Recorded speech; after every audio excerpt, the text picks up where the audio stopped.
Hello friends, welcome to my YouTube channel.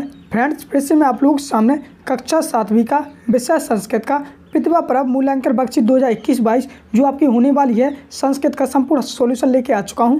जैसा कि आप लोग पता है, आप लोग सामने इस प्रकार से आ जाएगा पेपर 1। तो आप लोगों को यहाँ पर सर्वप्रथम यहाँ पर विद्यार्थी का नाम लिखना है, फिर आपको यहाँ पर पिताजी का नाम लिखना है, फिर यहाँ पर आप लोगों को कक्षा डाल देना है और यहाँ पर आप लोगों को अपनी शाला का नाम डाल देना है। साथ ही आप लोगों की जानकारी भी बता देता हूँ, अगर आप लोगों को इसी प्रकार के प्रश्न मिलते हैं आपके पेपर में तभी आप लोगों को करना है, ठीक, वरना आप लोग मत करिएगा। जैसा कि आप लोग पता है ये खंड वाला है, ठीक। तो चलिए मैं आंसर शुरू करता हूँ। तो जिस प्रकार से आप लोग सामने यहाँ पर कुल प्रश्न 2 दिए जाएंगे और पूरा भी आपका 20 नंबर का रहेगा। तो जिस प्रकार से आप लोग यहाँ पर देख सकते हो, सर्वप्रथम आप लोग सामने प्रश्न नंबर 1 रहेगा जो आप यहाँ पर देख सकते हो।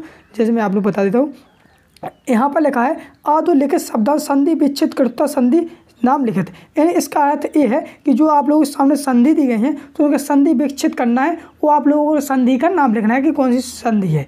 जैसे कि यहाँ पर उदाहरण के लिए इन्होंने बताया है कि यथा विद्यालय विद्याधन आलय दीर्घ स्वर संधि। इस प्रकार से आपके पेपर में होगा, ठीक। लेकिन आपके पेपर में ओनली ए लिखा होगा, ठीक, इतनी ए संधि लिखी होंगी, ए नहीं लिखी होंगी। तो चलिए मैं इनके बारे में बता देता हूँ। जिस प्रकार से आप लोगों के सामने यहाँ पर संधि दी गई है ए वाली, ठीक, ए संधि है। जैसे यहाँ पर लिखा था देव वाला है, ठीक। तो देव वाला का हम लोग संधि विच्छेद करेंगे तो ये हो जाएगा देवधन आलय, और ये कौन सी संधि है तो ये हो जाएगी आपकी दीर्घ स्वर संधि हो जाएगी, ठीक। इसी प्रकार से यहाँ पर लिखा महेश, महेश का हम संधि विच्छेद करेंगे तो महाधन ईश हो जाएगा, और यह कौन सी संधि है तो यह आपकी गुण संधि। इसी प्रकार से यहाँ पर लगा इथापी, तो इथापी को हम लोग संधि विच्छेद करेंगे तो यदि धन अपी, और का कौन सी संधि हो जाएगी तो ये हो जाएगी आपकी इड़ संधि। इसी प्रकार से घाव नंबर लिखा है तथापि, तथापि को भी हम लोग संधि विच्छेद करेंगे तो तथा धन अपी आ जाएगा, और ये आपकी दीर्घ संधि है।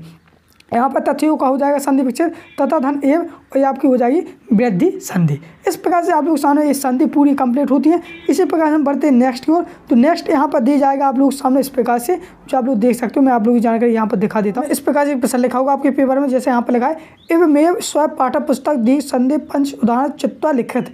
यानी आपको अपनी पाठ्य पुस्तक से 5 यानी दीर्घ संधि के चुनकर लिखना है, क्या उदाहरण लिखकर लिखना है। इसका अर्थ ये होता है कि आपकी पाठ्य पुस्तक से दीर्घ संधि के 5 उदाहरण चुनकर लिखिए। जैसे उदाहरण के लिए उन्होंने यहाँ पर दे दिया एक विद्यालय दे दिया, ठीक, यहाँ पर विद्यालय ने एक उदाहरण दे दिया। तो आप लोगों को कौन को लिखना है यहाँ पर, जिस प्रकार से मैंने भी आप लोगों के सामने छाट के लेके आया हूँ। आप लोग सामने यहाँ पर इस प्रकार से गोला बना होगा, और गोले में आप लोग सामने यहाँ पर एक दीर्घ स्वर संधि लिखी हुई। फिर यहाँ पर आप लोग सामने इस प्रकार से तीर दिए होंगे जो आप यहाँ पर देख सकते हो।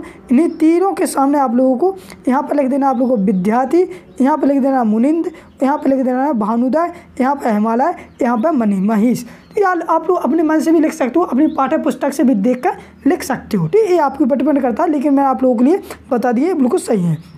इसी प्रकार से हम बढ़ते हैं नेक्स्ट प्रश्न को।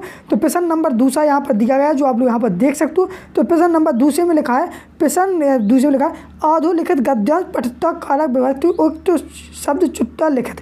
यानी इसका है कि जो आप लोग सामने यहाँ पर जो गद्यांश दिया गया है, यहाँ पर मैंने गद्यांश नहीं लिखा क्योंकि बड़ा हो जाता।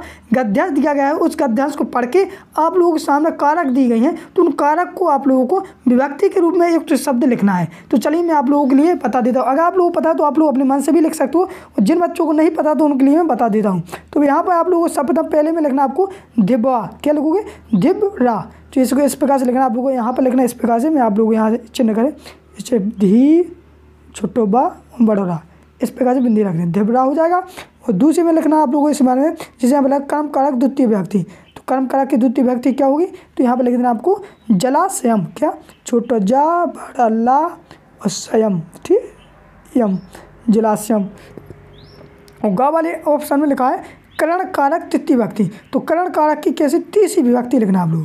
तो करण कारक की तीसरी विभक्ति हो जाएगी आपकी जला, जला और श्यांतरे, क्या हो जाएगा जला श्यांतरे को। जब यहाँ पर मिटा के मैं लिखती रहूँ, यहाँ पर मैं तीसरी विभक्ति लिखना आप लोग। तो जला, जला और श्यांतरे, ठीक, राशि का बनाई है शांतिनेड़। तो इस प्रकार से आप लोग यहाँ दीजिए। और घा नंबर में लिखा है अपादान कारक पंचमी विभक्ति। इसमें 5 विभक्ति लिखना है, तो इसमें हो जाएगा आपका अब्दल, क्या हो जाएगा अब्दलम, अब्दलम, ठीक, अब्दलम। इसी प्रकार से यहाँ पर 6 में हो जाएगा आपका क्या मत्स्य शिव, क्या मत्स्य, और यहाँ पर हो जाएगा शिव सु, ठीक, मत्स्य शिव। इस प्रकार से आप लोग लिख देना है। ठीक, इस प्रकार से आप लोगों के सामने यहाँ पर ये आपका संस्कृत का पूरा संपूर्ण होता है। साथ ही मैं आप लोगों को यहाँ पर एक जानकारी दे देता हूँ आप लोग खुशखबरी के लिए कि आप लोगों का जो आपके प्रोजेक्ट हैं, गणित का रह गया, इंग्लिश का जो भी रह गया, मैं आप लोग संपूर्ण सोल्यूशन इसी चैनल पर करा रहा हूँ। इसलिए आप लोग चैनल को सब्सक्राइब जरूर कर लेना। फिर हम लोग मिलते हैं नेक्स्ट वीडियो में, तब तक के लिए जय हिंद, जय भारत।